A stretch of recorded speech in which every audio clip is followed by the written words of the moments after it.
You know, I would like for that to happen, but this guy's a hard puncher. He's a smart fighter. He can move. I'm just curious. I just want to see it. I want to be there to see it. You know, we got to be a little bit more sophisticated than that. And I'm not going to spend a lot of time, you know, trying to convince people of my integrity or my professionalism. You just got to tune in and judge for yourself.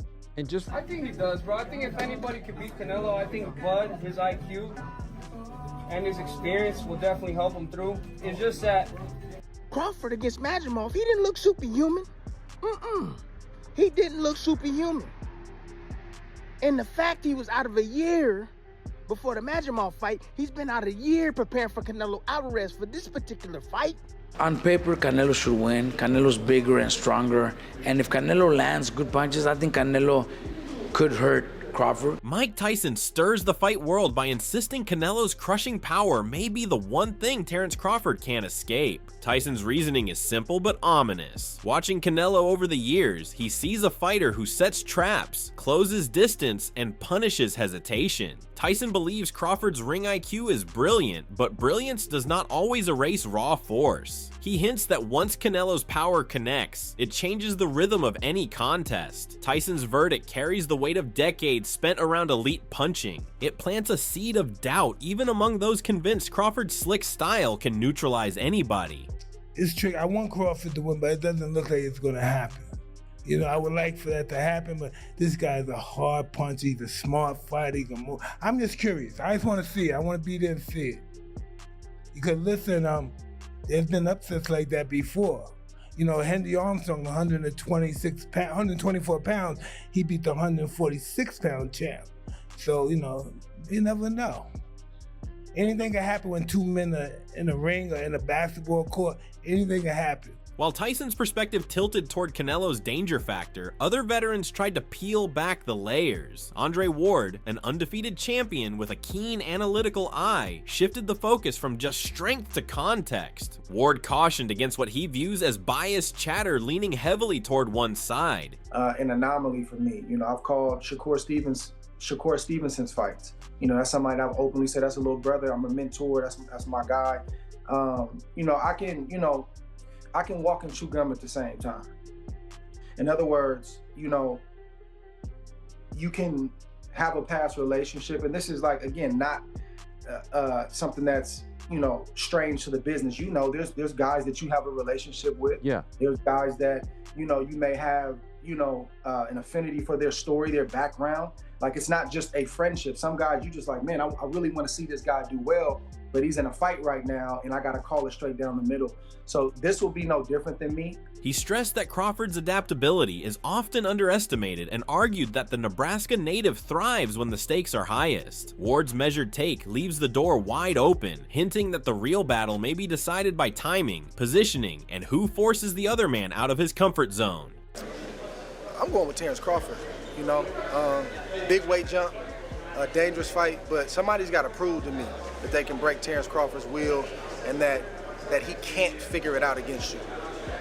You know, it ain't no disrespect toward Canelo, but I've said this the last couple of years. I'm not betting against Terence Crawford against nobody right now. You got to show me that you can beat him. Teddy Atlas, another voice revered for blunt honesty, added his own layer. For Atlas, it isn't only about who hits harder or who is flashier. It's about who imposes their identity faster. Atlas underscored that Canelo's experience at higher weights gives him confidence that he can absorb shots Crawford has not yet delivered at super middleweight. At the same time, Atlas respects Crawford's calm and crafty ring demeanor. He painted a picture of early rounds marked by tactical patience, with Crawford downloading information before making key adjustments. I think I said this before people killed me. I said that this reminds me, and it could be like Pacquiao when he fought De La Hoya.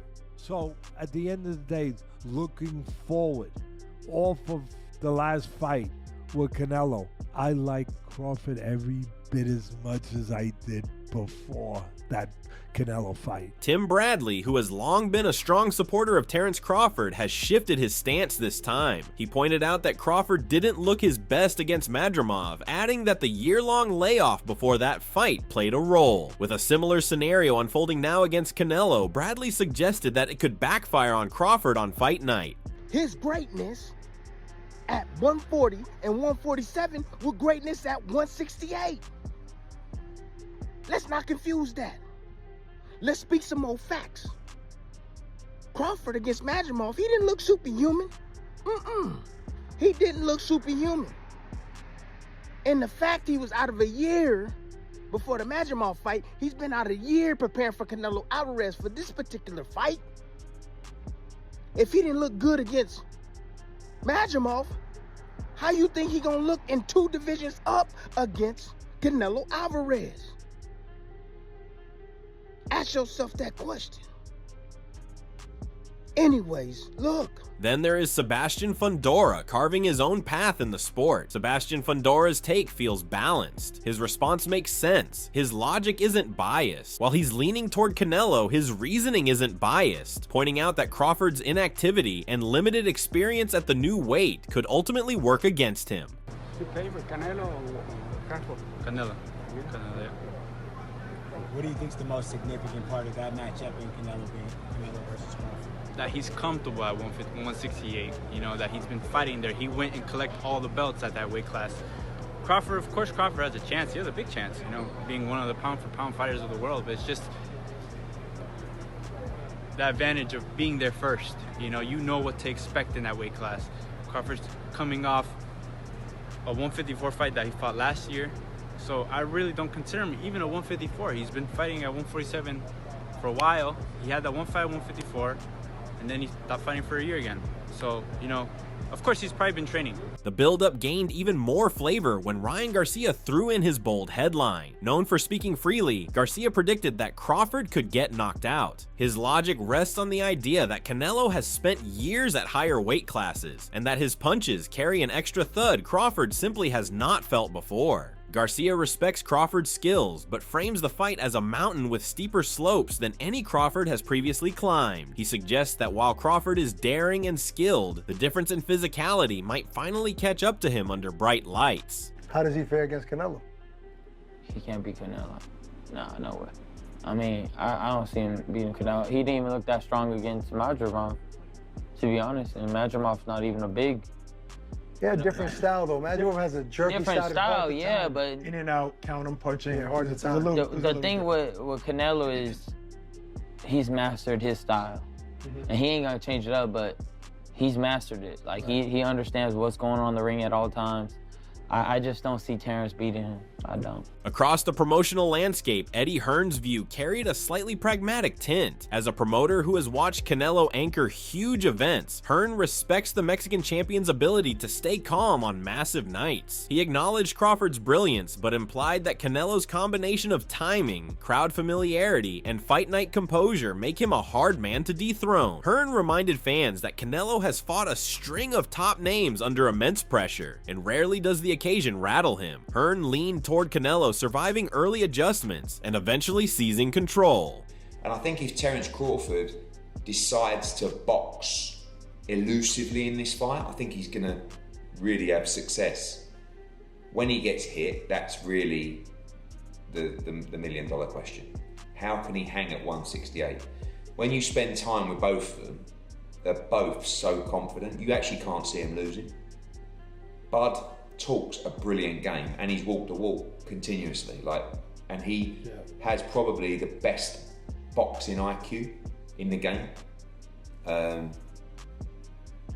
I probably, and you know, Canelo's my guy, but I probably lean slightly to Crawford in this fight, which, you know. From another angle, David Benavidez, who has his own ambitions in Canelo's division, weighed in with observations rooted in personal stake. Benavidez, eyeing both men as potential opponents, spoke with a tone balancing respect and candid realism. He highlighted that Crawford's rise through divisions has been extraordinary, but cautioned that super middleweight is no longer a playground for speed alone. Benavidez hinted that Canelo's upper body defense, paired with thudding counters, could be a steep obstacle. He didn't dismiss Crawford's chance, but framed it as a hill, requiring flawless strategy every second of every round.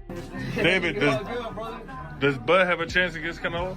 I think he does, bro. I think if anybody could beat Canelo, I think Bud, his IQ and his experience will definitely help him through. It's just that you know what I mean? He's going up 2 other weight classes when he had just went up to 154. So we'll see what happens. Adding a touch of historical perspective, one voice that resonated strongly was from the last man to hand Canelo a loss. Mitri Bivol underlined a hidden factor he believes might tilt things toward Crawford. He argued that mobility and unpredictability are kryptonite for Canelo when executed at elite levels. In his mind, if Crawford maintains constant angles, changes tempo, and refuses to trade in static positions, he has a real path to frustrate Canelo. This insight comes from direct experience and carries authenticity, even as he acknowledged Canelo has evolved tremendously since that defeat. 2 weight classes, yeah, and he has very good skill. He able to win this fight, but there is a lot of but, and even not but, there is a lot of things, small things, which we don't know how he will deal with this. He need to get used to the power and pressure of 168. Maybe he will get used to it, and how he will be feeling himself on the same day when he will fighting, how his training camp will go on, a lot of things. But he's able, he has good skills, he's awkward. As the days tick closer to the opening bell, the swirl of predictions paints an intriguing picture. Tyson envisions destructive power deciding the night. Ward stresses balance, warning against overlooking Crawford's championship instinct. Atlas envisions a chessboard where early strategy determines destiny. Vargas Jr. leans on Crawford's problem-solving knack, while Garcia shouts from the rafters about the danger of a knockout. Hearn stays anchored, trusting Canelo's seasoning. Benavidez notes physical realities, and Canelo's past conqueror whispers of stylistic cracks that still might exist. On paper, Canelo should win. Canelo's bigger and stronger, and if Canelo lands good punches, I think Canelo could hurt Crawford. Crawford's,